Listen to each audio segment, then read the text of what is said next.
You're not useful anymore. Grant Pierce, the CEO, hurled the plastic badge across the polished table. It skidded, stopped against a folder stamped confidential. His voice was cold, the kind meant to erase a man in one sentence. You're just the janitor. Sam Jones didn't flinch. He set a battered metal toolbox on the edge of the table, the click of steel against glass slicing through the room's hum. Beside it, he placed a palm-sized device, scratched, old, strangely deliberate. Slowly, his eyes moved from Grant to the silent board members. Eleanor Whitmore, chairwoman, raised a brow. Mason, head of security, shifted closer, one hand on the radio at his hip. Sam spoke once, no and steady. Do you really want to know who built this company? Before Grant could retort, a tremor rolled through the floor. Down the corridor, the main control engine roared, coughing like a wounded beast. Alarm lights snapped red. Screens around the room flashed system fault. Level 3. Mason lunged toward Sam. Step back from the table! Eleanor's gavel cracked against wood. Everyone stay seated! Sam didn't move. He let the chaos wash over him, gaze fixed somewhere beyond the boardroom walls, as if he were listening to a frequency only he could hear. His thumb brushed the lining of his jacket pocket. A glimpse of brushed metal winked from inside, just long enough for the audience to catch it before the fabric closed again. The roar outside deepened. A muffled shout. The AI core's spiking! Grant barked orders, voice climbing. Lock down the plant! Get Marlowe on the line, now! Sam finally looked at the glass panel on the far wall, where diagnostic numbers raced. He leaned forward, eyes narrowing at a string of digits most people would miss. Serial K42D97, he said quietly. The room stilled. That's the override channel on your drive assembly. Cole Pierce, Grant's son, sitting stiff at the end of the table, blinked. That channel isn't public. How do you even know? Sam raised a hand. Silence. He pointed at a second value scrolling across the display. That temperature spike isn't random. You've got a pressure leak feeding voltage into the sensor grid, 5 minutes before the core cooks itself. Eleanor turned, stunned. Can that be true? Cole hesitated, then checked the feed on his tablet. His face drained of color. Sam straightened, eyes calm, voice flat. You brought me here to clean floors. A pause, heavy as lead. But I know exactly why your empire is about to burn. The engine's rumble bled through the glass again, louder now, proof that the janitor's words weren't guesswork but a verdict. And for the first time, Grant Pierce's certainty faltered. The bell over Clarence's cuts jingled as Sam stepped inside. Warm air mixed with talc and clipper oil, but a low unease clung to the room. A radio on the counter spat headlines. Pierce Automotive restructures workforce. AI assembly may trim jobs. Eyes lifted, then slid away. Sam nodded, moved toward a corner seat. Clarence, wide-shouldered behind the chair, worked his clippers in steady strokes. Detroit once fed a nation with engines, he said, voice dry. Now it feeds fear. Big Earl sat heavy on the bench, coveralls streaked with grease. They're calling it efficiency, he muttered. They're clearing black hands off the floor. A hum of agreement rippled through the shop. Sam said nothing, scanning the walls. Motown posters, union notices, a faded flyer for a fish fry. Behind it, a photograph peeked out. A young man in coveralls beside a prototype engine, grin wide. Clarence caught his glance, tugged the paper free. Dust swirled as he set the photo on the counter. Time that picture breathed, he said. Heads craned. Earl squinted. That you, Sam? Sam met the gaze briefly, unreadable. Clarence framed the picture with a clean cloth. Some history don't deserve hiding. The barber's tone lowered. Company's cutting shifts. Folks worry what comes next. Sam brushed a thumb over the glass, quiet as the hum of clippers. By the window, a teen waiting for a lineup scrolled his phone. Memo says they're pulling badges from old floor techs first, he murmured. Sam let his hand fall, eyes steady on the street beyond the glass. He rose, toolbox strap sliding into place. Clarence studied him in the mirror. Keep your head high, brother. People remember who drew the first blueprints. Sam walked out, the bell jangling after him. Sunlight caught the newly freed photograph, now bright in the window. Sam Jones, young and unbroken, standing proud beside the heart of a machine history had tried to steal. Sam pushed through the service door into the plant. Heat rolled over him. Metal, ozone, oil baked into concrete. He set his toolbox down, unhurried, eyes moving like a scanner. The production line hummed under fluorescence. Screens blinked diagnostics. Forklifts glided between stacks of chrome casings. Sam took a broom, but his hands lingered on the handle of a nearby console, tracing dust as if reading Braille. Cole Pierce stood with a tablet, hair perfect, grin sharpened. "Look at you," he said, loud enough for the crew. "Bet you fix everything with duct tape and a hammer." Renee, the black process engineer, cut him a look, quick, warning.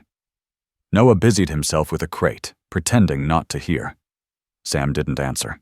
He swept, slow arcs, head tilted as though catching a low note in a song only he could hear. The air carried a faint tang of ozone. He crouched near a coolant pipe, palm hovering an inch from the steel. A breath later, he tapped the line, fingers absorbing the tremor. 2, maybe 3 degrees too warm. A faint smile touched his lips. Small, private. Mason, the security man, leaned on a column, phone in hand. His gaze never left Sam. Cole smirked. "Temperature sensors online, old-timer." "You don't have to sniff the air." Sam slid the broom aside, checked a small leak around a pressure gauge. He wiped it clean with the edge of his sleeve, set the rag back in his pocket. Renee spoke at last, voice clipped. "Let him work, Cole." Cole's shoulders stiffened. "He's janitorial staff, not a consultant." Sam straightened, eyes moving from the line to the far wall, where a mural showed Detroit workers from another era. Men and women in overalls, black and white, shoulder to shoulder at an old engine block. The mural's colors had faded, but the pride in the faces hadn't. He turned back to the pipe, gave it one last tap, and returned to sweeping. Renee caught the motion, a flicker of recognition passing over her face. Cole shook his head, muttering, "Romantic janitors, this place." But behind him, Noah glanced at the pressure monitor. A tiny red icon pulsed, barely visible, almost shy. Sam had already walked away, broom sliding over the floor in steady strokes, eyes half closed, listening to the heartbeat of machines that didn't know they were whispering their secrets to him.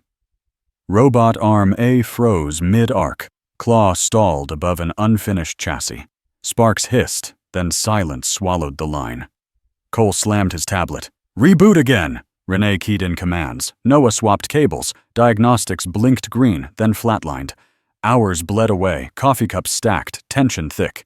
By shift's end, the floor smelled of burnt solder and frustration. Cole's jaw tightened. "Shut it down. We'll call tech support in the morning." Night settled over the plant, fluorescent pools stretching across polished concrete.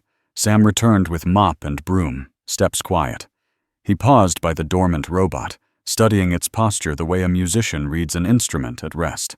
He circled once, eyes narrowing on a seam in the housing. A faint vibration whispered through the metal, too subtle for charts, too obvious for someone who knew touch over theory. He set down the mop, crouched. A screw-mounted sensor, half hidden behind a guard plate, sat crooked. Sam pressed it with one thumb, then nudged the casing with his boot, just enough to seat the pin. The machine stirred, servos humming awake. Arm A rolled through its calibration sweep, perfect rhythm restored. Above, a ceiling camera blinked red. In a control office 2 floors up, Ava, the PR lead pulling a late shift, leaned closer to her monitor. The feed showed the janitor bending near the housing, one precise touch, and life returning to a system 3 engineers couldn't revive. She dragged the clip into a folder labeled Oddities. Morning brought a brittle mood. Cole marched straight to the console, scrolling logs. "System shows no intervention," he muttered. Then louder, for everyone. "Guess it fixed itself." Renee raised a brow but kept her eyes on her screen. Noah glanced at Sam sweeping near the doorway. Cole strode over. "Must have been luck, huh, Jones?" Sam looked up briefly, then back to his broom. Not a word. Cole's lips tightened. From across the bay, Mason, security pad in hand, caught Sam's glance. The guard wrote something down, face unreadable. Sam finished the row, leaning the broom just long enough to touch a vertical pipe overhead. He pressed fingers against the metal, testing warmth, then let go as if pocketing a secret. The robot purred smoothly, floor alive with its steady dance. But in Sam's eyes lingered a shadow, knowledge that the real fault in this plant hadn't yet shown its teeth. Dusk draped Greater Hope Baptist in amber light. Inside, Reverend Mayfield cut the choir mid-verse, radio crackling on a window ledge. Janitor revives robot after shutdown at Pierce Automotive. Murmurs swept the pews. A few workers still wearing name badges shifted uneasily. Layoffs were coming. Everyone knew it. Mayfield's gaze swept the room. "You hear that? Sam kept their line alive while they planned to cut ours. Justice don't walk in by itself. You drag it to the door." A low chorus of amen answered. Outside, porches filled along Maple Street. Kids paused their jump rope. Elders leaned on rails. News of Sam's late-night fix had run faster than the evening train. Pride tangled with dread. On one stoop, Earl turned the dial of a battered radio, voice carrying down the block. "Man didn't even brag. Just made their $1 million toy obey." Across the street, Tasha raised her phone, showing a clip from inside the plant, the robot arm sliding smooth, lights steady. Neighbors leaned close, faces lit blue by the screen. Headlights cut through the twilight. A black SUV slowed in front of the church. Behind tinted glass, Mason watched, jotting something on a pad before easing away. Mayfield stepped onto the steps, eyes following the vehicle. "They're paying attention now," he said quietly. "That means Sam's work hit a nerve." Tasha glanced at the retreating lights. "Scared of a janitor?" "Scared of a man who still owns his skill," the pastor replied.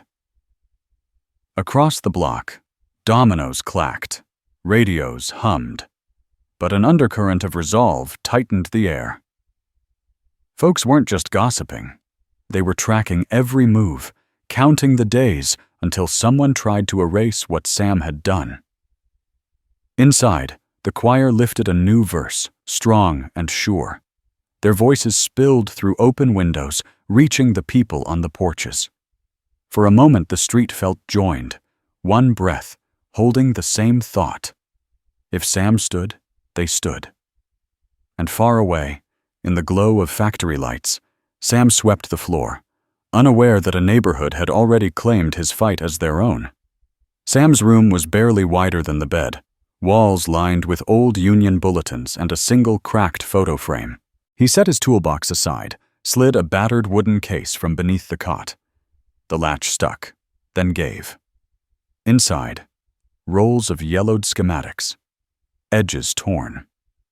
A contract from the 80s, his name scratched out beneath corporate seals. And a slim chip, its metal etched by hand. S.J. Root. He turned the chip in his palm. A faint glow flickered when it brushed a small handheld reader, the pulse catching in his eyes. For a moment the room dissolved. He saw himself at 20, hands quick over Detroit's first automated line, wires sparking as music from a nearby boombox bled through factory clamor. A supervisor leaned over his shoulder, taking notes Sam never saw again. The memory snapped. Sam exhaled, low. "They buried the man," he murmured, voice steady. "But not the work." He unrolled a blueprint, an engine core identical to the one Pierce paraded as new tech. Smudges marked calibration points no textbook mentioned. From the street below came the throb of bass, a passing car playing Marvin Gaye. The sound grounded him, pulled the years tight between past and present. Sam slipped the chip into a padded slot inside the reader. Lights chased across its surface, an old signal waking. "Time you told them," he whispered to the paper. "How the machine learned to speak." He closed the case, slid it beneath the cot, and sat in the dark a moment longer, listening. Outside, tires hissed on wet asphalt. Inside, a single diode on the reader blinked steady, silent proof of a story no one at Pierce was ready to hear. Red strobes washed the plant in warning light. Screens went black, then came back angry. "Core fault," Safety lock engaged. A digital counter on the mezzanine snapped to life, tallying loss per minute, numbers spinning like a slot machine rigged to grief. Grant's voice cracked through the PA. All stations freeze. Lock the floor. Get Marlowe. Now. Cole hammered a console. Override won't take. It's dead. Renee's jaw clenched. Safety gate is hard locked. Nothing we send gets past it. Down on the concrete, Sam stood in the shadow of a column, broom braced against his hip. He didn't move. He listened. A thin hiss rode the rafters, the sigh of air handlers laboring against wet heat. Another note under it, metallic, out of tune. He turned his head, eyes tracing the ductwork to the mixing plenum, then down the line to a bank of pressure sensors that shouldn't be blinking that fast. The radio on Mason's shoulder crackled. Security confirms no breach. Repeat, no breach. Mason's eyes never left Sam. Ava slid into the control room, already dialing. PR is drafting language. Transient voltage. Weather anomaly. Something clean. Grant grabbed the phone. Ethan, where are you? A tight, calm voice through speaker. 10 minutes out. Do not touch core routines. If the safety lock engaged itself, the system's protecting you from you. Grant stared at the bleed of the counter. Another 75,000 evaporated. His knuckles went white. Get here faster. Air thickened. Heat pooled. The engine's outer shell ticked as stress climbed. Renee pointed at a graph. Humidity coefficient's drifting. That sensor shouldn't feed the core. Not directly. Cole shook his head. This architecture doesn't read environmentals into safety. It can't. Sam lifted his palm toward a vertical line, not quite touching it, feeling the micro-vibration in the steel, like a bass string buzzing wrong. He stepped to a valve, brushed a thumb across condensation, rubbed it between finger and forefinger, brought it beneath his nose. The scent told a story. Condensate, oil, a faint bite of ozone. Wrong air for that code. He glanced at the far diagnostic wall. A single value pulsed in a cadence he recognized. An override channel whispering behind the lock, masquerading as a safety read. Someone had married the climate feed to an executive backdoor and called it efficiency. Mason shifted closer, casual on the surface, coiled underneath. Sam's eyes narrowed, the smallest nod, to himself, to the machine. He didn't step forward. He didn't announce a theory. He simply set the broom down, reached into his jacket, and palmed the old handheld reader, hiding it behind his thigh as if resting his hand. The PA snapped again, Grant's voice, thinner now. Any update? Ethan, still disembodied. If your weather controls and safety share a bus, you've got crosstalk. Find the splice. If a hidden override lives there, the lock will never listen to you. Renee looked up, startled by the exactness. Who would wire it like that? Cole swallowed. Someone trying to make numbers. Sam's thumb tapped the reader's edge. A silent green diode winked. Alive. Waiting. He whispered to the steel, barely sound at all. I hear you. The plant answered with another groan, deeper this time. The counter climbed. People watched numbers bleed. Sam listened to a wounded hymn. Somewhere outside, thunder rolled over Detroit, and the factory held its breath. Sam stepped out from the shadows, broom left leaning by the wall. His voice carried through the clamor, steady, low, unshakable. Give me 30 minutes, he said. If I fail, I walk out for good. If I succeed, I get 10 minutes alone with you. Grant froze mid-call, eyes narrowing. You? Sam nodded once. The boardroom behind the glass erupted, voices overlapping, numbers shouted. Eleanor Pierce, chairwoman, raised a hand. We're bleeding 1 million an hour. Someone decide. Cole barked. He's a janitor, not a tech. Renee cut in, calm but sharp. He's the only one who hasn't panicked. Mason shifted at Sam's side, thumb grazing the edge of the cuffs clipped to his belt. His look said, one wrong move and you're out. Sam didn't flinch. Noah caught Renee's eye across the console. A silent exchange. Fear and something else. Belief. Eleanor leaned forward. Grant, every second counts. Grant's jaw flexed. He looked from Sam's lined face to the red digits on the loss counter. 30 minutes. No more. Sam gave a slight nod, already scanning the hazard lights above the core. Cole scoffed. We're really gambling payroll on a guy with a broom? Eleanor turned her gaze on him, voice cool as glass. Right now, the broom's the only one offering results. Sam crossed to the locked console, movements deliberate, eyes never leaving the machine. He set his old reader on the steel lip, palm hiding the soft green blink. Mason edged closer, unsure if he was guarding or waiting to pounce. Grant barked orders. Freeze other ops, clear the bay. Staff scattered, leaving a circle of tension around Sam and the silent engine. Sam's hands hovered over the panel, feeling for vibration through the casing, as if tuning a stubborn piano string. He glanced at Grant. Clock's running. Somewhere beyond the walls, Detroit thundered again, a deep pulse under the storm of alarms. Sam took a breath, eyes narrowing on the hidden channel he alone seemed to hear. The 30-minute wager had begun, his freedom and the factory's future staked on a man everyone thought had already been swept aside. Sam crouched by the base of the AI housing, eyes fixed on a seam no one else noticed. He slid a screwdriver from his belt, traced the edge, and pried. A narrow plate popped loose, dust lining its lip like an old secret. Cole frowned. That's sealed hardware. Don't touch it. Sam didn't answer. He eased the panel aside, revealing a forgotten port, brass edges dulled by decades. From his jacket came the scuffed handheld, the one no one could place. He clicked a cord into the port. Green light crawled across its screen. A low hum rippled through the core. Status icons blinked, hesitant, then steadied. The counter overhead slowed its frantic climb. Grant leaned forward. What is that? Sam typed 2 lines, hand steady. A kill patch uploaded, silent and sure. Fans spun up. A tremor ran along the floor as the line reawakened. First a cough, then a roar. Belts rolled. Robotic arms swept back to life, elegant and dangerous. Renee stared, mouth open. How did you... Sam straightened, wiping metal dust from his palms. It wasn't dead. It was waiting for someone who knew where the spine lives. On the wall display, schematics bloomed. A controller architecture drawn in pencil lines, scanned from paper. At the bottom, faded but legible, S. Jones, 1984. Cole shoved forward, voice cracking. That's proprietary code! You can't... Sam's gaze locked on him, quiet, but cutting. No, that's my design. Before somebody stripped my name and sold it to you as new. A silence hit the bay, heavy, electric. Eleanor's eyes narrowed, reading the signature again. You're saying Pierce built its flagship on your work? Sam gave a single nod. Grant swore under his breath.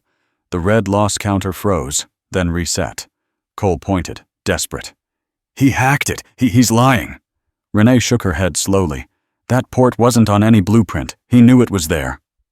Sam disconnected the reader, slid it into his pocket, and replaced the panel with measured care, as if sealing evidence. He looked around the room, calm in the noise of machines clawing back to rhythm. I told you 30 minutes, he said. We've got 10 to spare. Noah exhaled hard, tension draining from his shoulders. Mason shifted, hand still on the cuffs, unsure if the fight was over or just starting. Sam's eyes rested on Grant. We're not done. You owe me that talk. Somewhere above, thunder rolled again, but inside the only sound was the factory finding its heartbeat under a name long erased. The hum of the restarted line filled the bay, a heartbeat that made every face tighten with awe or fear. Ethan Marlowe stepped through the sliding doors, tailored suit dry against the steam. He scanned the revived core, then Sam, standing calm with dust on his sleeves.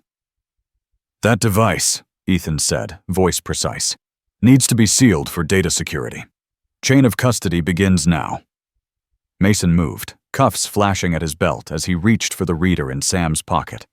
Noah slid between them. Big Earl wants Sam to check vibration sensors in Zone A, urgent. Mason hesitated. Who authorized? Renee cut in, brisk. Operations. Earl's chasing a ripple from the reboot. She nodded at Sam. You coming? Sam's eyes met hers, a flicker of thanks. He tucked the reader deeper, followed them toward the service stair. Behind them, Ethan planted himself at the console. Until legal reviews, no one touches the diagnostic port. Cole tried to regain footing, voice sharp. And he shouldn't touch anything. We can't let a janitor hold our code hostage. Ava, tablet in hand, cleared her throat. Public narrative. Humidity spike triggered a sensor cascade. We position coal as the stabilizer, not the source. Grant didn't speak. His silence said yes. Ethan adjusted his tie. Sound reasoning. Investors won't want to hear about unvetted actors in sensitive bays. Cole smirked, confidence creeping back. By the stairwell, Renee whispered to Noah. If they bag that reader, Sam loses his proof. Noah nodded. We buy him time. Sam paused on the landing, hearing the faint echo of their voices, then glanced back at the floor below. Marlowe staking turf, Cole soaking in the spin, Ava feeding him lines. Mason hovering, unsure which order to honor. The machines purred on, unaware of the storm brewing over who owned their soul. Sam adjusted his cap and followed the corridor deeper into Zone A. His face was unreadable, but his fingers brushed the outline of the reader in his pocket, the small, stubborn witness they all wanted erased. Outside, a single car horn echoed from beyond the factory gates, faint but steady, like someone keeping count. The city hadn't stopped watching. Inside, the line ran smooth, but tension clawed at the air. Legal teeth bared, stories being written in real time, allies testing their courage. Sam walked without hurry, a quiet center inside the churn. Whatever they plotted, the next move was his. Tasha burst through the door of Clarence's Cuts, phone clutched like a trophy.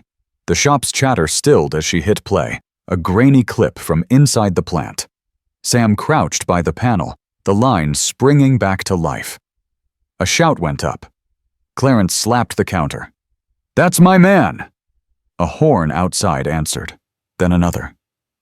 Kids on bikes pedaled past, yelling Sam's name. For a moment, the block pulsed with pride, proof that one of their own still had fire. But under the cheers, a quiet heaviness settled. An older man near the window shook his head. They ain't gonna let him breathe. Clarence's grin faded a notch. They never do. Detroit built the engines that fed this country, then watched folks snatch the keys. A woman folding towels at the back muttered, Same story since Motown days. Talent shows up black, credit walks off white. The horns outside slowed to a single long note, steady as a heartbeat. Someone stepped onto the sidewalk, waving a paper over their head, the headline from an old strike, Workers Fight for Wages. Laughter and music tried to reclaim the room, but the air stayed taut. Pride ran deep, yet everyone knew the cost of standing tall where power wanted silence. Tasha slipped the phone into her pocket, jaw set. We keep watch, she said. They mess with him. They'll feel this block. Clarence gave a short nod, eyes on the door as if expecting trouble to walk in next. Outside, more horns joined the rhythm, a low street choir pledging loyalty. Inside, the mirrors reflected faces sharp with resolve. Sam's victory was theirs, but so was the fight waiting just beyond the next siren. Fluorescent lights buzzed over the basement archive, casting pale stripes across rows of metal drawers. Renee followed Mrs. Jenkins between stacks, shoes whispering against polished concrete. The old librarian paused at a battered cabinet. She leaned close, voice barely air. Boxes went missing the week your CEO first took charge. Some came back lighter. Renee's eyes sharpened. Which ones? A thin hand slid open a drawer, revealing folders with brittle tabs. Jenkins pulled a manila envelope, corners chewed by time.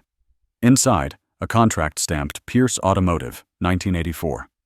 Across the signature line, S. Jones had been struck through, replaced with Consultant Group 14 in neat corporate ink. Renee swallowed hard. Further down, a photo. Black and white, edges curling. A young Sam beside a prototype rig, smile wide, one hand on the chassis. But the top corner was cut clean. Face of the executive beside him sliced away. Jenkins tapped the gap. Somebody wanted history trimmed. Renee slid the page back, eyes scanning the shadows. She pulled her phone, snapped quick frames. Down the hall, a door hinge squealed. Footsteps, heavy, deliberate. Noah appeared at the end of the aisle, breath tight. He raised a palm, urgency written across his face. Scan now, he mouthed. Renee flicked her wrist, phone sweeping over more evidence. Blueprints stamped with serials matching Sam's reader, Notes initialed SJ in faded pencil. Another folder showed invoices, consulting fees to a dummy shell, dates aligning with Sam's designs. A sensor above blinked red. Noah hissed, "Mason." Renee stuffed the files back, fingers trembling. She shoved the phone inside her sleeve just as boots hit the threshold. Mason stepped in, face unreadable under the brim of his cap. "Everything all right?" Renee forced a smile. "Looking for a vibration report. Jenkins said it might have been misfiled." Mason's gaze drifted over the open drawer, then to her hands. He lingered, eyes narrowing slightly. Jenkins coughed, a quiet warning. "I'll fetch the logbook." She shuffled off, slow but deliberate. Renee nodded toward a box on a lower shelf. "Maybe here." She crouched, giving Noah room to slip a flash drive from the scanner slot before Mason could see. "Nothing yet," she said, voice steady. "We'll keep digging." Mason stepped back, still scanning the room. "Be quick. This level's for authorized staff." When he turned away, Noah exhaled hard, pocketing the drive. Renee closed the drawer with care, eyes lingering on the scratched name, S. Jones, almost lost to ink and scissors. As they left, Jenkins whispered from behind a cart, "Protect what you found. They'll come for it." Renee nodded, clutching her sleeve. Upstairs, machines throbbed with new life, but down here, ghosts of theft and silence still breathed through the paper. Night pressed against the factory glass, lamps spilling hard light across the lot. Sam stepped out, toolbox under one arm, the reader tucked deep in his jacket. A dark SUV rolled forward, engine low. Mason climbed out, 2 guards at his flank. "Hand over the chip," Mason said, voice flat. Sam didn't answer. He scanned the lot, empty but for dumpsters and an old pickup idling near the far curb. Mason took a step closer. "Company property stays with us." The guards fanned out. From the curb, Clarence revved the pickup and let it roll just enough to bump a trash bin. Metal crashed loud, echoing against the walls. Tasha sprang from the passenger seat, flinging an empty pizza box onto the nearest camera dome. Grease spots smeared the lens, cutting the feed. "Now!" Clarence barked.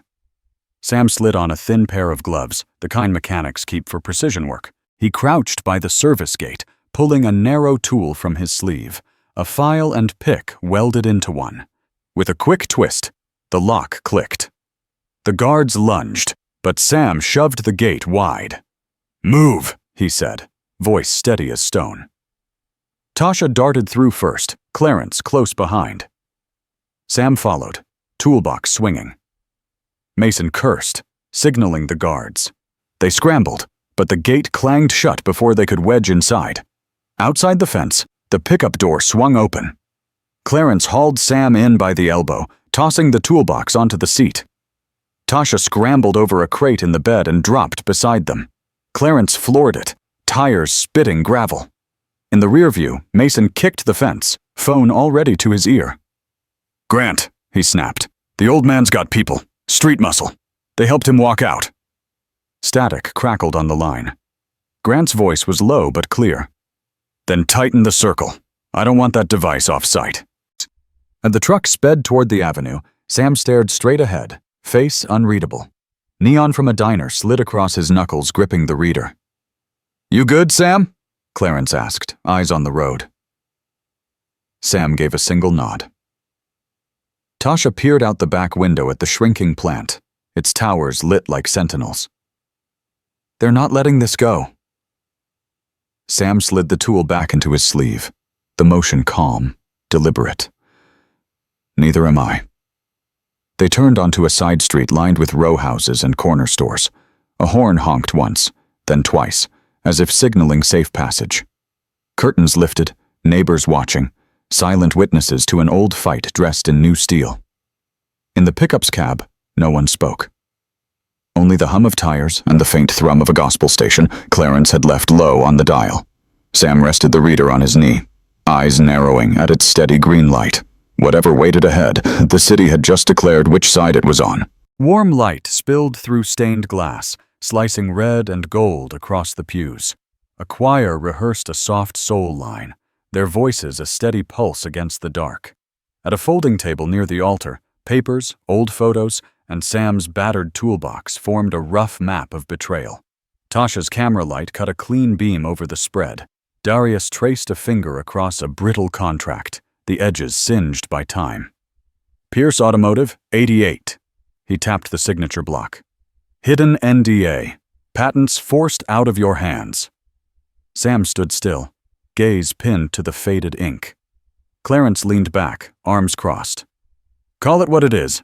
Operation Give Jones His Name Back. A ripple of dry laughter flicked through the room. Then quiet returned. Blueprints lay open. Fuel systems marked with Sam's initials, now blacked out by typewritten labels. Receipts for shell firms. Photos cropped to erase a face. Tasha zoomed close on a picture. Sam Young, coveralls, palm resting on a prototype. We stream all of it during the board meeting, she murmured. If they try to bury this, it's live. Sam's voice, low but cutting. No noise, only facts. A scrape echoed beyond the double doors. Heads turned.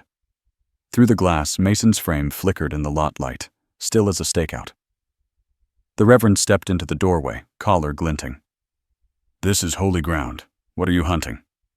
Mason's eyes narrowed. A pause. He turned and melted into shadow. Inside, the Reverend closed the doors, expression hard. Move fast. Sam set the chip on the table, its soft green pulse washing over ink and blueprints. Clarence's knuckles popped. Tomorrow we don't ask permission. Darius slid papers into a canvas case, hands sure. Board meets at 10. We put this in front of every shareholder before they spin. Tasha adjusted the lens, catching Sam's reflection in the glow. They won't see it coming. Sam laid a hand on the toolbox, steady as granite. Then we walk in together. The choir's final chord climbed high, spilling through the rafters and out into the night, a promise waiting for daylight. Cole sat alone in a glass-walled office, the city's midnight glow bleeding through blinds. On his tablet, scans from Noah and Renee, contracts scarred with erasures, patents rerouted through shell firms, blueprints stamped S. Jones before someone's typewriter blotted the name away. Each page pressed weight against his chest. Footsteps clicked across polished concrete. Grant entered, jacket slung over his shoulder, eyes sharp. You're still here? Cole didn't look up. The tablet trembled in his hands. I saw the files. Grant paused, gaze narrowing. You stole everything, Cole said, voice flat. I built an empire, Grant replied. For you? Cole turned at last, face pale under the office lights. By robbing a black man of his work? A silence stretched, heavy as steel beams. Grant set the jacket down, palms open. That man signed a deal. He got a check. He got erased. Grant's jaw tightened. This company wouldn't exist without my risk. It wouldn't exist without his genius. The words landed sharp, echoing off glass. Grant stepped closer. You've always been protected here. Everything you touch. Cars, labs, staff. That's my legacy. Cole's eyes didn't waver. Legacy built on theft isn't legacy. It's rot. For a moment, Grant faltered, then hardened. Be careful, son. You don't understand how fast this can bury you. Cole glanced back to the tablet, thumb hovering over a screen. A new slot on the board's agenda blinked. Special presentation, 10:15 a.m. He tapped confirm, adding Ava PR as silent recipient. Grant noticed the gesture. What did you just do? Something you can't spin. Grant's voice sharpened. Don't test me, Cole. I already did, Cole answered, sliding the tablet into his bag. Tomorrow, the board sees everything. He moved toward the door. Grant's hand shot out, stopping inches from his sleeve, then fell. You're choosing him over me? I'm choosing what's right. Cole stepped into the hallway, leaving Grant alone with the skyline. Through the glass, Grant watched his son disappear toward the elevators, the weight of exposure settling over the office like a storm waiting to break. Conference room lights hummed against the hush. Ethan scrolled through a draft on his tablet, smooth voice rapping the table. Preemptive injunction, he said. Freeze Jones out before he stirs the press. We file tonight. Ava tapped at her laptop, eyes cold behind perfect lashes. Press release ready. We call it a security breach, nothing more. Grant leaned back, knuckles white on the chair arms. Do it. I want him neutralized before morning. In the corridor beyond the glass, Sam's reflection ghosted against the night. He stood still, toolbox at his feet, hand resting on the breast pocket of his coveralls. Inside, Ethan's tone sharpened. We'll seize the device. Chain of custody is key. Grant's nod was a verdict. Sam turned away, silent. In the service bay, shadows swallowed him. He knelt by his battered kit, drew out the palm-sized board engraved S.J. Root. A faint green pulsed through etched copper.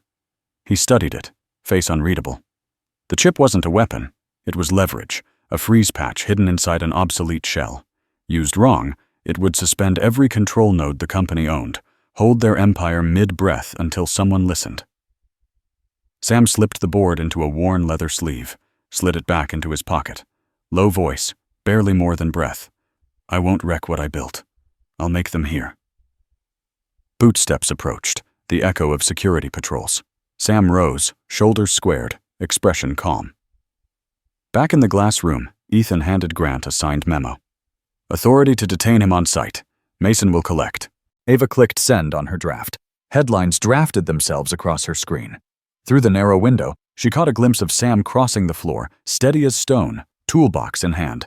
Something in his posture stalled her fingers. Ethan didn't look up. By dawn, this is contained. Sam passed beneath the mezzanine lights, face half shadow, half glow from the chip's faint pulse under fabric. He pushed through the exit to the yard, Detroit night spilling around him, and disappeared into the dark with quiet purpose. The boardroom lights glared off glass and polished wood. A heavy silence hung as Sam placed his scuffed toolbox on the table, the faint outline of a chip pressing beneath his pocket. Grant stood at the head, jaw tight. He breached company property. Sam's voice was quiet, steady. I maintained what I designed. Across the table, Cole tapped his laptop. A slide bloomed on the screen. A grainy photo of a young black man beside an early prototype engine, smile half hidden behind grease. Next image, an old test log stamped S. Jones. Then a payment voucher, pennies for consulting, a scanned NDA, signature smudged, name nearly erased. Cole's hands trembled as he clicked forward. That's not a janitor. That's the man you buried. Grant's face hardened, but no words came. A sudden flicker. New files popped into the feed. Blueprints with clear signatures. A clean copy of the NDA, unredacted. The projector tag read incoming, internal. On the corner of Sam's phone, a quiet icon pulsed. Tasha had routed Mr. Jenkins's find through a hidden channel. Gasps rippled along the table. Sam reached into his coverall, set a small worn device on the polished wood. Its diode glowed faint green. I built your spine, he said. Every assembly line you own runs on a framework I carved in Detroit steel. He paused, eyes sweeping the room. If you keep erasing me, this patch stops every plant. Safe shutdown, nothing broken. But the world will know why. Outside, in the darkened neighborhood, phones lit up. The feed played across a barbershop TV. Drivers honked on Jefferson Avenue, a mix of cheers and tense silence. Grant leaned forward, voice low. You'd hold an empire hostage? Sam met his gaze. I'm holding the truth up where you can't hide it. Cole shut the laptop with a firm snap. This isn't leverage for a payout. It's about credit. About every kid out there who'll never get a shot if we let this slide. Grant scanned the faces around the table, directors shifting, unease breaking through polished masks. Sam's thumb brushed the edge of the device, but he didn't press. Last time I asked for respect, you gave me a broom. This time I came with proof. For a beat, the room froze, the hum of servers, faint buzz of the live stream. Grant's shoulders sagged. What do you want?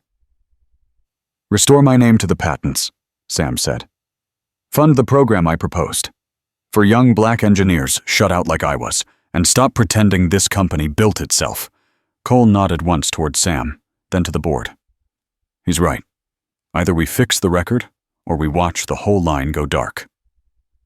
Silence cracked with the faint applause of hands from beyond the glass, staff who'd gathered outside the door, phones raised, waiting to see history bend.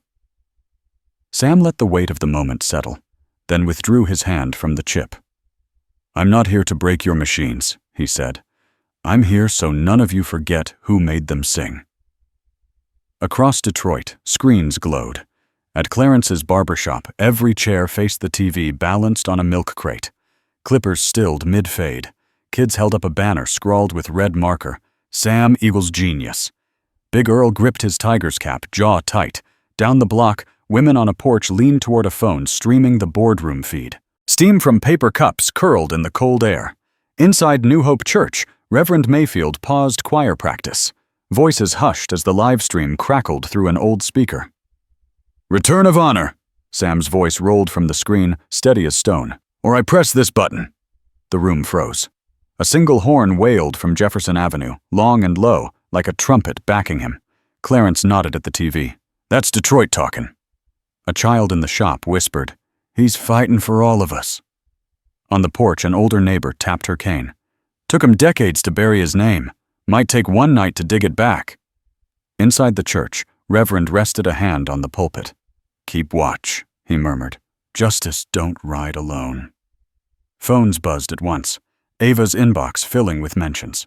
Hashtag give Jones his name now climbing the employee feed, breaking past the company firewall. At the barbershop, a teen refreshed his screen, eyes wide. "He's trending inside Pierce Motors. Even their own people are riding with him." Big Earl let out a breath that sounded like a prayer. "About time somebody stood up where they can't sweep it under a rug." Out on the street, passing cars joined the horn, short blasts echoing between brick storefronts. An elderly man raised his fist from a stoop. A bus driver flashed headlights twice. In a small kitchen, Tasha huddled over her laptop, monitoring the secret feed. Her fingers tightened around a chipped mug as Sam's calm face filled the screen. She whispered, "Hold the line, Mr. Jones." Back at the shop, Clarence clicked the volume higher. Sam's image sharpened, broad shoulders still under a janitor's jacket, eyes steady on the board. The device sat by his hand, a single LED pulsing. No one spoke now. Even the youngest kid sensed the gravity in the silence. From church pews to corner stoops, Detroit held its breath, bound by the same quiet resolve. Sam's stand was more than a man against a company. It was the city's fight for memory, for credit, for every pair of hands that built engines and never got their names etched in metal. Outside the boardroom, but inside every living room and shop, people leaned closer, waiting to see if a janitor's truth could break through polished lies. Silence weighed on the boardroom like a closing lid. The freeze patch device still blinked on the table, its single light steady. Eleanor rose from the head seat, palms flat against polished oak. "Time to vote," she said, voice clipped but clear. "Do we recognize Samuel Jones as the original architect of the Pierce control system and accept the settlement terms?" Hands lifted one by one, firm, deliberate. Only Grant stayed motionless, fingers drumming the armrest. "Majority rules," Eleanor announced. Grant's shoulders sagged, the fight gone from his face. He looked at Sam across the table, a long stare carrying 30 years of denial. Without a word, he reached for the pen lying beside the contract. The paper listed the terms in black ink. Credit restored. Samuel Jones named as principal author of the system's core design. Royalty compensation. Back payment. Indexed to every installation since 1988. Legal closure. All suits withdrawn. Public apology issued within 24 hours. Grant signed each line slowly, as if every stroke cost him another piece of armor. Mason stood by the door, eyes lowered. He unpinned the badge from his vest and slipped out quietly. Ethan shut his laptop and kept his head down, suddenly small against the glass wall. Sam didn't move until the last page was stamped. Then he gathered the signed stack, sliding it into a folder worn at the edges. He didn't smile. The quiet around him was respect enough. Victor, the CFO, leaned close, voice low so only Sam could hear. "We'll need you," he said, "to help rebuild the software. Clean, compliant, with your name on every brick." Sam's eyes stayed on the contract. "Do it right," he said, "or history will repeat." Across the room, Cole watched his father set the pen down and push it away, palms trembling. For the first time since the battle began, the younger man allowed himself a breath. Eleanor gathered the papers and locked them in a leather folio. She turned to Sam. "Congratulations," she said simply, but the weight behind it made the word sound like a verdict. Sam rose slowly, jacket still smudged with oil from a life spent fixing other people's mess. He glanced once at the device on the table. Silent now, its warning fulfilled without a single keystroke. Through the window, the skyline of Detroit burned gold in late afternoon light. Somewhere beyond, horns still echoed from the neighborhoods, watching their neighbor claim a name that should never have been stolen. Sam tucked the agreement under his arm. "Now," he said, voice even, "let's talk about how to keep doors open for the kids coming after me." No one spoke against him. The war over ownership had ended, but something larger had begun. The work of turning one man's vindication into a legacy strong enough for an entire city. The contracts were signed. The device on the table lay dark, like a holstered truth. Eleanor turned to Sam. "There's one more matter. A seat on the executive committee. Title, equity, full authority."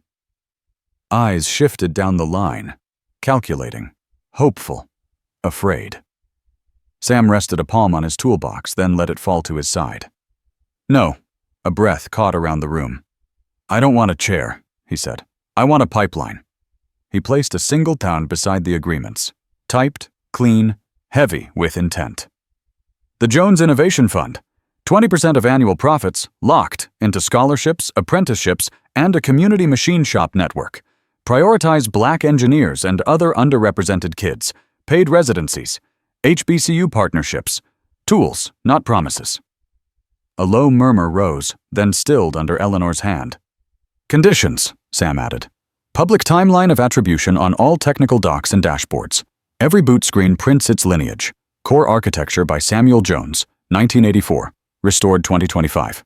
Mandatory ethics training for managers and R&D. Whistleblower protection with teeth. Independent review when credit is contested." He met the room head-on. No more disappearing names. Silence tightened. Somewhere beyond the glass, a printer chattered. A phone vibrated, then died in a nervous palm. Grant stared at the page, voice thin. 20% is aggressive. "Cost of stolen time," Sam replied. Cole stepped forward, eyes wet but steady. He faced the staff gathered beyond the doorway, then the board. "I was wrong." He turned to Sam. "I'm sorry. Publicly, fully. I'll help build the fund. I'll put my name behind it." A beat. The apology hung there, clean. Eleanor studied Sam, then the directors. "We asked him to steady our machines. He's offering to rebuild our soul." She lifted the page. "All in favor?" Hands rose, hesitant at first, then sure. The motion carried. Grant didn't move. He stared into the table's shine and saw nothing he could control. At last his hand lifted halfway, then fell. The count didn't need him. Eleanor signed the addendum and slid the pen to Sam. "We start right." "We start." Sam didn't take this pen. He nudged the paper back toward her. "You'll run it through council. But the fund has community trustees, church, union, school, on the board. I'll serve, then step aside when it's strong." "Understood." Eleanor extended her hand. They shook. One brief clasp, equal pressure, a contract older than ink. Cole moved to the microphone set for the inevitable press call. He looked to Sam for permission. A nod. He faced the cameras. "We recognize Samuel Jones as the original architect of our core system. We will compensate him and correct our record. And today we launch the Jones Innovation Fund to invest in the talent this city has always had." He paused. "We built on his genius. Now we build with his terms." A ripple of relief crossed the glass wall. Engineers, admins, custodial crews, people who kept lights on and floors clean, exhaled as one. Sam gathered his toolbox. He glanced once at the dark device, then at the signed pages. "Legacy travels farther than titles," he said, quiet but final. Eleanor nodded. "Then let's give it an engine." Far below, the factory hummed, steady and bright, as if the building itself understood. The man who refused the throne had just given the city a future. Night cracked open and the street answered. Horns in long, laughing bursts. Bass lines rolling. A Motown hook spilling from every doorway. Porch lights blinked like applause. Clarence's barbershop threw the gate up and stayed open. The TV on the counter looped the moment Sam refused the throne and chose the fund. Each replay drew fresh cheers. Clippers idled. Nobody wanted to blink and miss it. Big Earl stepped out with his tiger's cap high and both hands up. "We still here," he breathed, more prayer than brag. A DJ hauled speakers onto the sidewalk. "Ain't No Mountain High Enough" slid into a drum break, then a quick run of Marvin. Kids chalked Sam Eels' Genius across the asphalt, tracing stars around the letters. Little Motor City flags bobbed from mailbox posts, plastic poles shivering in the breeze. Reverend Mayfield moved to the middle of the block, collar catching streetlight. He lifted one palm. The music dipped, only a breath. "For the hands that built and were denied," he said, voice carrying. "For the truth returned to its name. For doors that stay open." Heads bowed, just a beat. Then the chorus rose again. Amen folded into the groove. Tasha threaded through the crowd, phone above her head, streaming the replay to folks who couldn't leave their porches. She panned across a line of elders in lawn chairs, church fans fluttering with the printed face of a long-ago pastor. "We got him, Mr. Jones," she whispered to the lens. "We got us." Clarence swung the shop door wide, pointing at the screen as the boardroom handshake froze in perfect clarity. "That's what receipts look like," he called, grin bright. An elder woman crossed from her stoop with a foil-covered pan warming her hands. She pressed it into Earl's chest, sweet potato pie cut into generous squares. "This," she said, eyes shining, "is for the day our boy's name came back to him." Earl's mouth shook. He hugged her tight. The block folded into itself, hug after hug, palms slapped, shoulders gripped. A girl with beaded braids waved a tiny flag so hard it blurred. Someone started the electric slide, and two deacons joined like they'd been waiting since '98. Laughter ran ahead of them. From an upstairs window, a trumpet gave one clean note, then another, call and response with the car horns below. The sound stitched the street together. Across the way, the church doors stood open. Inside, a choir hummed a soft vamp while a couple of ushers stacked folding tables for tomorrow's sign-up, scholarships, apprenticeships, shop classes. New flyers read Jones Innovation Fund, apply here. The camera in Tasha's hand caught it all. The flags, the pie, the dance, the screen in Clarence's window. Comments flew up her feed. "I'm crying. Detroit loud tonight. Tell Sam we love him." No speech, no stage. Just a city exhaling what it had held for years, joy poured into pavement. And under the music, a steady promise beat on. Tomorrow, the doors don't close. Morning light spilled through factory windows reborn as skylights. The old machine shop wore new skin, clean benches, sensor rigs, 3D printers humming in a corner.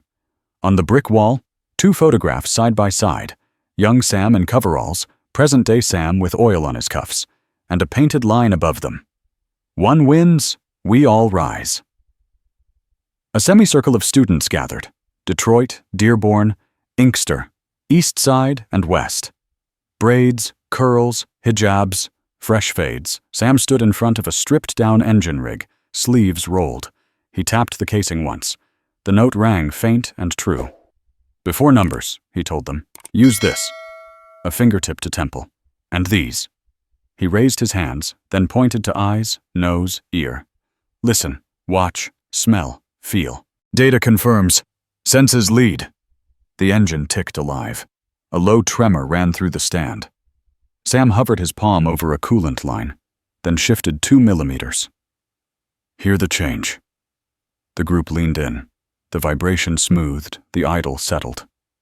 "Machines speak. Learn the language." On a whiteboard, 4 words: sound, heat, vibration, breath. Tasha wrote them for the tour group trailing behind: teachers, donors, a church deacon, a union rep. Her hoodie read HBCU bound, mechanical engineering. She grinned at a table of new laptops. "Fund paid for these," she told the visitors, "but the real gift is time with him." In the back bay, Noah ran an evening shift track, teaching a pair of apprentices to map resonance without chasing false alarms. Renee set up a failure tree on a screen, then killed the projector so students could name the fault by ear. "Trust what you hear," she urged. "Then prove it." A bulletin board near the door carried sign-ups: paid apprenticeships, community shop hours, ethics and attribution seminar. Beneath it, a laminated pledge: credit the work, protect the whistle, teach the next. The lab door eased open. Cole stepped inside. No entourage, no tie, just a worn backpack. He paused under the wall motto, eyes catching the 2 photographs. He moved to an empty station, unpacked a small kit, and wrote on the schedule board, "Intro to Control Logic, 5 p.m., volunteer." Tasha noticed, eyebrows lifting. Cole met her look and nodded once, almost shy. "Start with arrays," she whispered. "They're hungry." He wiped the marker dust from his fingers and took a seat with 3 teens waiting on folding chairs. "We'll build something you can use by dinner," he promised. Sam finished the demo and stepped back, letting a student take the wrench. The correction held. Applause scattered across the room, palms, knuckles on bench tops, a whistle from the 3D printer corner. Sam pointed to the photographs on the wall. "That's not about me," he said. "It's a map. Follow it farther." The engine purred. Printers layered futures in thin, patient lines. Through the open bay door, the neighborhood drifted in. Barbers, aunties, line workers, dropping off kids, picking up flyers, peeking at the rig like it was a new altar. The workshop breathed like a living thing. Detroit air in its lungs, a promise in its chest. One wind had cracked the door. The room was busy making sure it never closed again. Camera lights warmed the edge of Sam's face. Behind him, the Jones workshop buzzed, printers humming, a training rig ticking over. Students leaned against benches, still holding wrenches and notebooks, waiting. Sam looked straight into the lens, calm as steel. "Our worth isn't set by a uniform," he said. "They can steal a signature, but not a mind, or the community standing behind it." The screen cut to hands. A girl tracing coolant lines with 2 fingers. A boy adjusting a dial with brow furrowed, sweat dotting his temples. Another pair of hands, dark, calloused, guided a torque wrench until the motor's purr steadied. A smile cracked across a young face, pride bright as chrome. Sam's voice layered over the images, steady and low. "I didn't fight to punish. I fought to give the next generation a lane built straight." More quick flashes. Tasha jotting notes on a blueprint, Noah showing a teen how to listen for faint vibration, Renee marking safe zones on a board. On the back wall, the motto glowed, "One wins, we all rise." The lens found Sam again. Lines around his eyes caught the light, not tired, but etched with earned ground. "Detroit taught me machines speak, but only if you respect their rhythm. People are the same. Give them room, tools, and truth, and they'll sing louder than any engine." Applause rolled from the benches, soft but sure. Someone whistled low. Sam glanced toward the doorway where neighbors watched. Barbers, aunties, church ushers, union hands. "What we built here," he said, "doesn't stop with me. Keep learning. Keep naming the work. Build something worth passing on." He reached out, resting a palm on the running motor. "I didn't come for revenge," he said quietly. "I came to hand the road back." The engine idled smooth under his touch. Students gathered closer, shoulders brushing. Outside, faint music floated from a parked car, a bass line older than most of them. Sam let the moment sit, then nodded once toward the camera, an unspoken charge. The frame held steady on the motto above his head before fading to black. "Don't judge anyone by the uniform they wear." Sometimes the person holding the keys to your future is the one you never noticed. Tonight, a janitor reminded an empire, and a city, that talent doesn't ask permission. Sam didn't fight for a seat or a title. He built a bridge so the next generation could walk through a door that once slammed in his face. Across Detroit, lights still glow. Clarence's barbershop replaying the moment his name was restored. Greater Hope's choir packing up hymn books, still humming. Students in the Jones workshop tightening bolts on their first engines, laughing when the machines purr smooth. Every clap, every horn, every hand steadying a wrench is a note in the same song, proof that when one of us rises, we all rise. Remember what this story showed. Credit matters. So does community. A line on paper can erase a name, but a neighborhood standing tall can write it back in ink too bold to fade. Look around your own block. Maybe there's someone sweeping floors, driving the late bus, fixing a neighbor's porch, someone carrying brilliance no resume could hold. Tell their story. Pass them a chance. Invite them in. Because legacy isn't just about patents or profits. It's the quiet work that outlives its maker. If you know a Sam where you live, don't wait for the world to find them. Share their name. Support their craft. Give them room to build. One wins, we all rise.